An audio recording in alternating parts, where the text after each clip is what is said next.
మనకి ఇంగ్లాండ్తో ఈరోజు fifth test జరుగుతూ ఉంది కదా. అయితే ఈ ఫిఫ్త్ టెస్ట్లో ఒక ఇద్దరు ప్లేయర్స్కి ఖచ్చితంగా ఇది డూ ఆర్ డై మ్యాచ్ అనే చెప్పాలి. అయితే మరి మేజర్గా చూసుకుంటే ఈ మ్యాచ్లో మొత్తం కూడా 4 చేంజెస్ జరిగినాయి కదా. ఒకటేంది ధ్రువ్ జురేల్ వచ్చాడు రిషబ్ పంత్ ప్లేస్లో, దాని తర్వాత షార్దుల్ ఠాకూర్ ప్లేస్లో కరుణ్ నాయర్ వచ్చాడు, దాని తర్వాత బుమ్రా ప్లేస్లో వచ్చేసరికి ప్రసిద్ధ్ కృష్ణ వచ్చాడు, ఇంకోటి అంశుల్ కాంబోజ్ ప్లేస్లో మనకి ఆకాష్ దీప్ వచ్చాడు కదా. అయితే వీళ్ళల్లో ఒక ఇద్దరు ప్లేయర్స్ వాళ్ళు ఎవరో కాదు, కరుణ్ నాయర్ అదేవిధంగా ప్రసిద్ధ్ కృష్ణ. సో వీళ్ళిద్దరికి ఇదే ఫైనల్ ఛాన్స్ అనేది చెప్పాలి.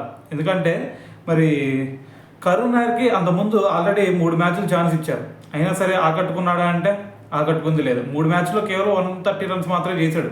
అయితే ఇప్పుడు ఇంకో 57 రన్స్ చేశాడు అనుకోండి ఈ ఫిఫ్త్ టెస్ట్లో. అయితే అది పక్కన పెడితే ఖచ్చితంగా ఒక సెంచరీ అయినా కొట్టాల్సిందే. సో లేదంటే ఛాన్స్ లేనంటే. అయితే మరి ఇప్పుడు సెకండ్ ఇన్నింగ్స్లో ఎలా ఆడతాడు అనే దాని మీదే అతని కెరీర్ అయితే డిసైడ్ అయి ఉంటుంది అనమాట. సో దాంతోపాటు కొన్ని రూమర్స్ వస్తుంది ఏంటంటే మరి కరుణ్ నాయర్కి ఇదే లాస్ట్ ఛాన్స్, ఈ ఛాన్స్ కనుక ఉపయోగించుకోకపోతే నెక్స్ట్ ఇక ఆటోమేటిక్గా రిటైర్మెంట్ ఇవ్వబోతున్నాడు అని చెప్పేసి ఒక న్యూస్ కూడా వచ్చింది.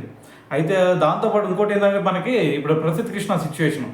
ప్రసిద్ధ్ కృష్ణ అంతకుముందు టెస్ట్లో చూసాం ఎంత దారుణంగా బౌలింగ్ చేశాడో, ఎంత ఎక్కువ ఎకానమీతో బౌలింగ్ చేశాడు అనేది. సో ఈ రోజు చూసుకున్నా సరే ఎకానమీ కూడా చాలా దారుణంగానే బౌలింగ్ చేస్తూ ఉన్నాడు.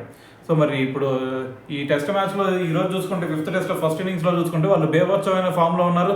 దాని తర్వాత బెండకెట్ వికెట్ కూడా ఇప్పుడే పడింది మనకి. సో ఇప్పుడు 109 రన్స్కి కేవలం 1 వికెట్ మాత్రమే కోల్పోయారు. సో ఇప్పుడు ప్రసిద్ధ్ కృష్ణ చూసుకుంటే 4.3 ఓవర్స్లో ఏకంగా 31 రన్స్ ఇచ్చాడు. సో దీన్ని బట్టి అర్థం చేసుకుంటే అతను ఎంత ఎకానమీతో బౌలింగ్ చేస్తూ ఉన్నాడు అని.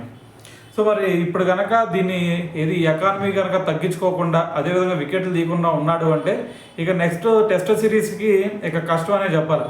ఎందుకంటే అంతకుముందు ప్రూవ్ చేసుకుంది లేదు, ఇప్పుడు ప్రూవ్ చేసుకోకపోతే ఇంకా నెక్స్ట్ ఇంకో కొత్త బౌలర్ వచ్చే ఛాన్సే కనిపిస్తుంది. చూద్దాం ఏం చేస్తారు వీళ్ళిద్దరు అనేది.